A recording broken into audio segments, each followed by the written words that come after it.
بسم الله الرحمن الرحيم.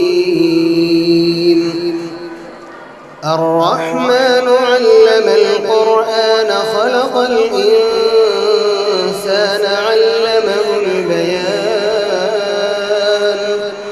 الشمس والقمر بحسبان والنجم والشجر يسجدان. والسماء رفعها ووضع الميزان ألا تطغوا في الميزان وأقيموا الوزن بالقسط ولا تخسروا الميزان.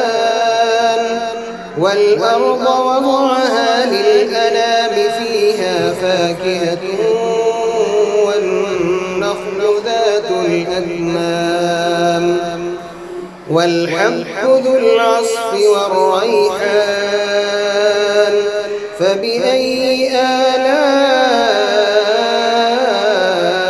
ربكما تكذبان؟